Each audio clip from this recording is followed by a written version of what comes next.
تو اللہ پاک اس کے پچھلے تمام گناہوں کو معاف فرما دے گا۔ دیکھیے حاضرین محترم، اتنی زیادہ اہمیت اور فضیلت کی حامل ہے حج ادا کرنا۔ اگلی حدیث مبارکہ بھی ترمذی شریف کی حدیث مبارکہ ہے۔ حضور نبی کریم صلی اللہ علیہ وآلہ وسلم نے ارشاد فرمایا، حج اور عمرہ یہ محتاجی کو اور گناہوں کو اس طرح سے دور کر دیتے ہیں جس طرح سے اگر بٹی کے اندر لوہا ڈالا جائے اور چاندی ڈالی جائے تو جس طرح سے بھٹی وہ لوہے اور چاندی کو صاف کر دیتی ہے، اسی طرح سے جو شخص حج کر لیتا ہے یا عمرہ کر لیتا ہے تو اللہ رب العزت اس کے گناہوں کو معاف فرما دیتا ہے، دور کر دیتا ہے۔ آئیے معزز سامعین و ناظرین، آپ اقسام حج کو آپ کے سامنے بیان کرتے ہیں۔ یہ چند احادیث مبارکہ کی روشنی میں ہم نے حج کی فضیلت اور اہمیت کو آپ کے سامنے بیان کیا۔ ادائیگی کے طریقہ کے لحاظ سے حج کی بیسیکلی 3 اقسام ہیں، جس کو حضور شیخ الاسلام ڈاکٹر محمد طاہر القادری مدد العالی انہوں نے اپنی کتاب فلسفہ حج میں بھی بیان فرمایا ہے۔ پہلی قسم ہے حج افراد، دوسری قسم ہے حج قران اور تیسری قسم ہے حج تمتع۔ حج افراد سے کیا مراد ہے؟ حج افراد اس طریقہ حج کو کہتے ہیں کہ جس میں انسان جب احرام باندھتا ہے تو احرام فقط حج کا باندھا جاتا ہے۔ اس حج میں انسان ساتھ عمرہ شامل نہیں کرتا، تو فقط حج کے لیے احرام باندھنا اور فقط حج کرنا، اس حج کے ساتھ عمرہ کو شامل نہ کرنا، اس کو حج افراد کہتے ہیں۔ دوسری قسم ہے حج قران۔ قران کہتے ہیں ملانے کو، جوڑنے کو۔ یہ اس طریقہ کو کہتے ہیں جس میں عازم حج جب احرام باندھ رہا ہوتا ہے تو عمرہ کا بھی ارادہ کرتا ہے اور حج کا بھی ارادہ کرتا ہے، یعنی دونوں کا ایک ساتھ احرام باندھ کر دونوں کے ارکان کو ادا کیا جاتا ہے، جس کو حج قران کہتے ہیں۔ عازم حج پہلے مکہ المکرمہ پہنچ کر عمرہ ادا کرتا ہے، پھر اسی احرام کے ساتھ، یہ نہیں ہے کہ عمرہ کر کے وہ اپنا احرام کھول دے گا، نہیں، بلکہ اسی احرام کے ساتھ وہ دوبارہ یعنی اگلا حج کرتا ہے۔ تو جب سے اس نے احرام باندھا اس وقت سے لے کر آخری دن تک یعنی اختتام حج تک جملہ پابندیاں احرام کی عازم حج پر برقرار رہیں گی، باقی رہیں گی، اور ان پابندیاں اور ان شرائط پر عمل کرنا عازم حج کے لیے ضروری ہے۔ اس کو حج قران کہتے ہیں۔ تیسری قسم ہے حج تمتع۔ حج تمتع وہ طریقہ حج ہے جس میں حج اور عمرہ کو ساتھ ساتھ ادا کیا جاتا ہے۔ اس میں عازم حج پہلے مکہ المکرمہ پہنچ کر عمرہ ادا کرتا ہے اور عمرہ ادا کرنے کے بعد اپنا احرام کھول دیتا ہے۔ احرام کھولنے کے بعد دوبارہ جب 8 ذی الحج کو، یوم الترویہ کو، یوم النقلہ کو، جب دوبارہ سے حج کا دن سٹارٹ ہوتا ہے، شروع ہوتا ہے، تو اس وقت دوبارہ عازم حج اپنا احرام باندھتا ہے۔ تو اب حج تمتع کے اندر پہلے عازم حج عمرہ ادا کرتا ہے، عمرہ ادا کرنے کے بعد وہ اپنا احرام کھول دیتا ہے اور 8 ذی الحج کو دوبارہ سے وہ اپنا احرام باندھتا ہے حج کے لیے۔ تو اس طریقہ کو حج تمتع کہتے ہیں۔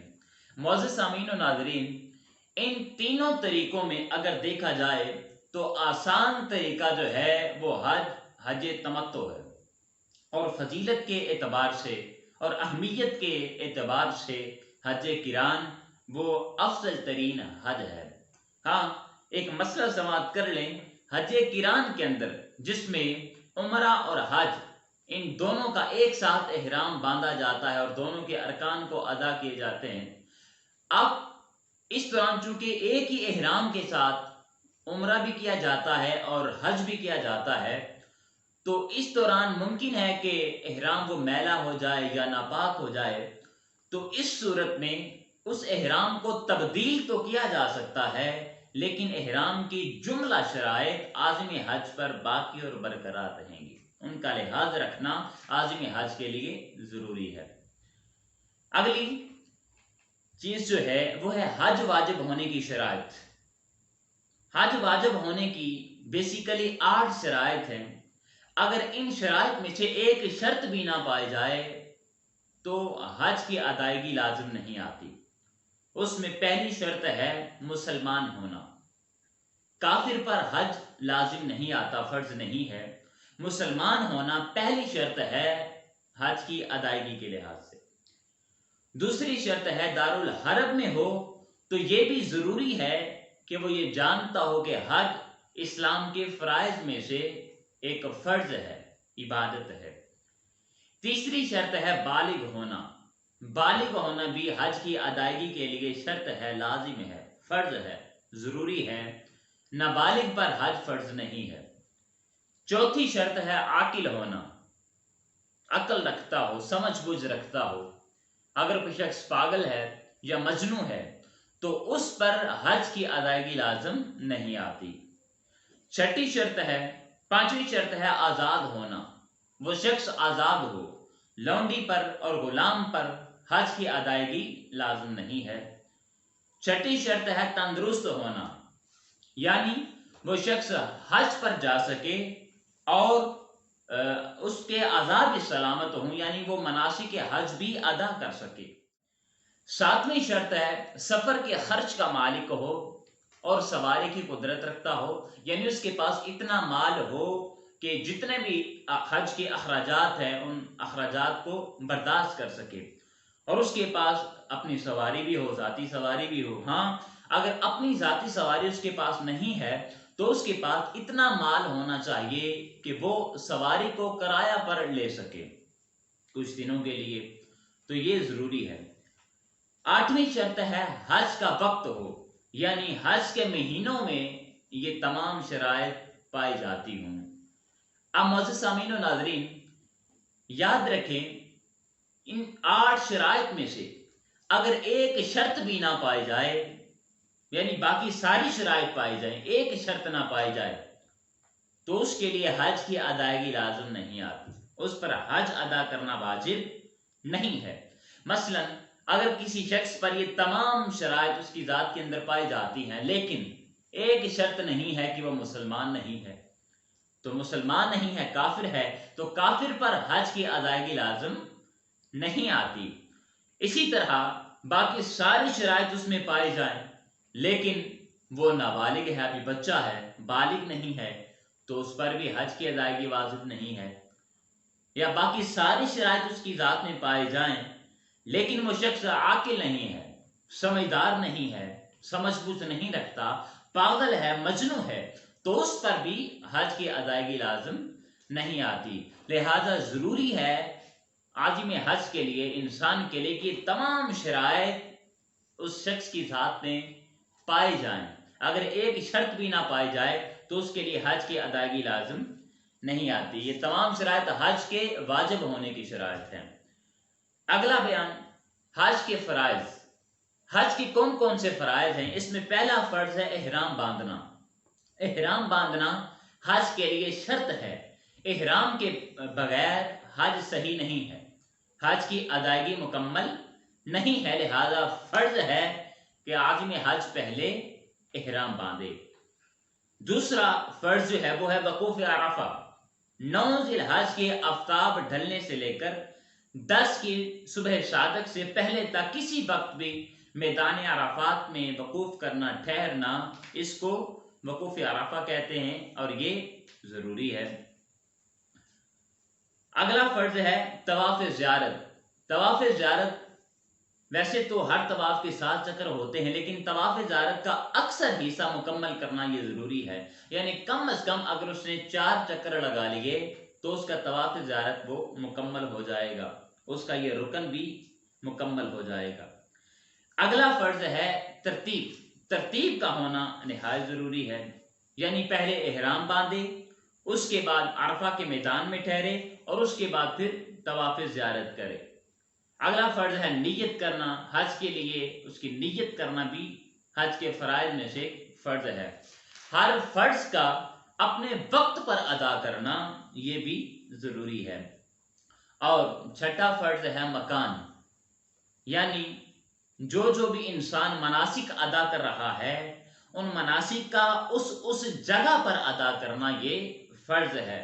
مثلا وقوف عرفہ میدان عرفات میں ہوگا سوائے بطن عرفہ کے، اور اگر کوئی شخص یہ چاہے کہ وہ وقوف عرفہ مینا میں کر لے یا مزدلفہ میں کر لے یا مکہ میں کر لے تو ایسا نہیں ہوگا، بلکہ اس کے لیے ضروری ہے اور فرض ہے کہ وقوف عرفہ میدان عرفات میں ہو۔ اور اسی طرح طواف کا مکان جو ہے وہ مسجد الحرام شریف ہے، وہاں پر طواف ہوگا۔ لہذا ان فرائض کا حکم کیا ہے اس کا جاننا بھی ہمارے لیے ضروری ہے کہ ان فرائض میں سے اگر ایک فرض بھی ترک کر دیا جائے یا ترک ہو جائے، کوئی چھوٹ جائے تو شخص کا حج وہ نامکمل ہے، صحیح نہیں ہوگا۔ اگر ایک فرض بھی باقی رہ گیا، چھوٹ گیا تو اس کا حج وہ نامکمل ہے، صحیح نہیں ہوگا۔ آئیے معزز سامعین و ناظرین، اب آپ کے سامنے حج کے واجبات ذکر کرتے ہیں۔ حج کے واجبات میں پہلا واجب ہے میقات سے احرام باندھنا۔ میقات وہ جگہ ہے جہاں سے عازم حج اپنا احرام باندھ کر حرم کی حدود میں داخل ہوتا ہے حج کے لیے یا عمرہ کے لیے، تو میقات کی جگہ سے احرام باندھنا یہ واجب ہے۔ ہاں، اگر کوئی شخص میقات سے پہلے ہی احرام باندھ لیتا ہے تو تب بھی اس کے لیے جائز ہے۔ صفا اور مروہ کے درمیان دوڑنا سعی کہلاتا ہے، تو سعی کو صفا سے شروع کرنا یہ بھی واجبات حج میں سے ایک واجب ہے۔ اگر عذر نہ ہو تو پیدل سعی کرنا یہ بھی واجبات حج میں سے واجب ہے۔ مزدلفہ کے میدان میں ٹھہرنا، آپ جانتے ہیں کہ مزدلفہ مینا اور عرفات کے درمیان میں وہ میدان ہے جس کو مزدلفہ کہا جاتا ہے، تو اس میں ٹھہرنا بھی واجب ہے۔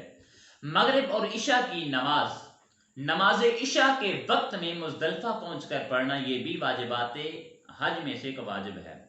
جمرۃ العقبہ یعنی جو بڑا شیطان ہے اس کو جب پہلے دن کنکریاں ماری جاتی ہیں تو پہلے دن اپنا سر منڈوانا یا بال چھوٹے کروانا بھی واجب ہے۔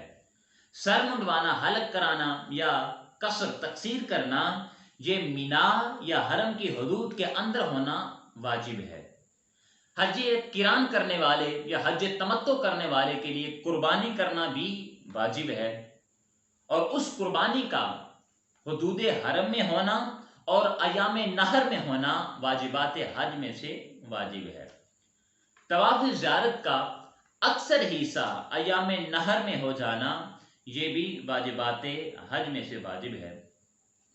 طواف حتیم کے باہر ہونا، حتیم آپ جانتے ہیں کہ کعبہ معظمہ کے شمال کی جانب جو کوسی کمان کی شکل میں ایک دیوار تعمیر کی گئی ہے اس کے باہر طواف کرنا یہ واجب ہے۔ ویسے تو حتیم کعبہ جو ہے اس کے دونوں سائڈز پر دروازے لگے ہیں، انسان داخل بھی ہو سکتا ہے، خارج بھی ہو سکتا ہے، لیکن طواف کرنے کے لیے ضروری ہے، واجب ہے کہ اس حتیم کے باہر سے طواف کیا جائے، کیونکہ حتیم دراصل وہ کعبہ معظمہ کا حصہ ہے۔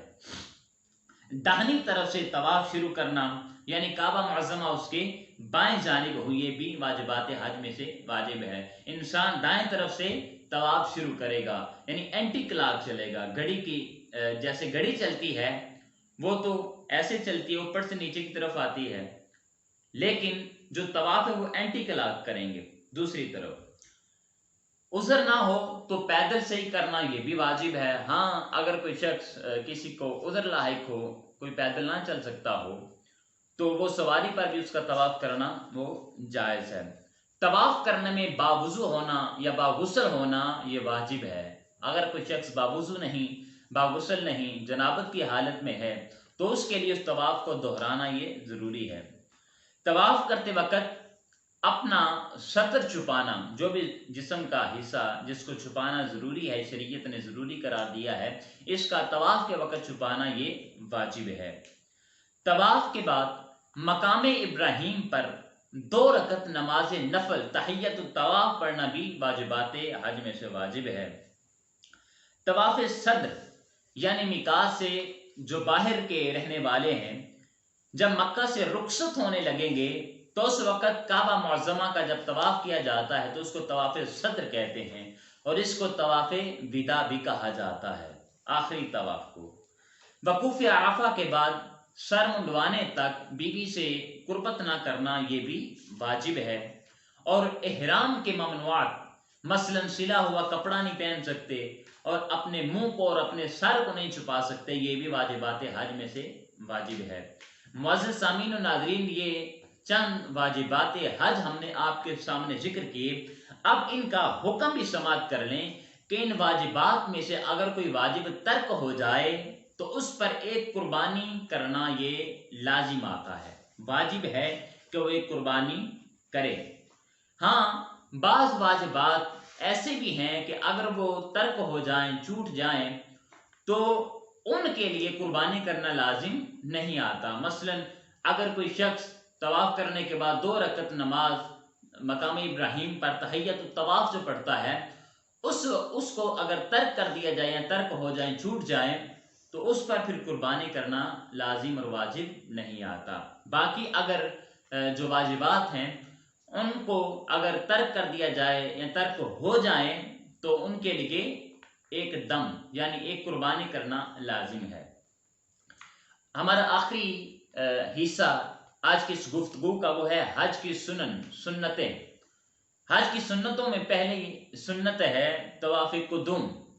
جو بھی عازم حج میقات سے باہر سے آنے والے ہوتے ہیں وہ مکہ معظمہ پہنچ کر جو سب سے پہلا طواف کرتے ہیں اس کو طواف قدوم کہتے ہیں۔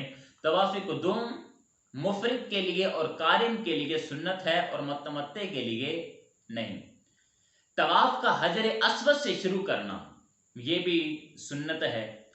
طواف قدوم اور طواف زیارت میں رمل کرنا یعنی اپنے شانوں کو، اپنے کندھوں کو ہلا کر جیسے کبھی اور بہادر لوگ چلتے ہیں اس طرح سے چلنا یعنی رمل کرنا یہ بھی سنت ہے۔ صفا اور مروہ کے درمیان جو 2 سبز رنگ کی نشانیاں اور لائٹیں لگائی گئی ہیں، میلین اخضرین، ان کے درمیان دوڑنا بھی سنت ہے۔ امام کا مکہ معظمہ میں 7 ذی الحج کو خطبہ پڑھنا یہ بھی سنت ہے۔ 8 ذی الحج کو فجر کے بعد مکہ سے مینا کے لیے روانہ ہونا تاکہ وہاں پہنچ کر ظہر، عصر، مغرب، عشاء اور نماز فجر کو ادا کیا جا سکے یہ بھی سنت ہے۔ 9 ذی الحج کی رات مینا میں گزارنا بھی سنت ہے۔ سورج نکلنے کے بعد مینا سے عرفات کو چلے جانا بھی سنت ہے۔ اسی طرح 10 اور 11 کے بعد دونوں راتیں مینا میں گزارنا بھی سنت ہے۔ یہ حج کی سنتیں ہم نے آپ کے سامنے بیان کی ہے۔ اب ان سنتوں کا کیا حکم ہے؟ ان سنتوں میں سے حاضرین محترم اگر کوئی سنت ترک ہو جائے تو اس پر قربانی کرنا واجب نہیں ہے، لازم نہیں آتا۔ وہ سنتوں کو چھوڑ دے یا سنتیں چھوٹ جائیں تو اس پر قربانی کرنا لازم نہیں آتا۔ ہاں، اگر کسی کی سنتیں ترک ہو جائیں یا اگر کوئی ترک کر دے تو اس کے ثواب میں کمی ضرور آئے گی، لیکن اس پر قربانی کرنا لازم نہیں آئے گا۔ معزز سامعین و ناظرین، آج کی اس نشست میں ہم نے آپ کے سامنے حج کی اقسام، حج واجب ہونے کی شرائط، حج کے فرائض، واجبات، سنن اور ان کا حکم کیا ہے اس کو آپ کے سامنے بیان کیا ہے۔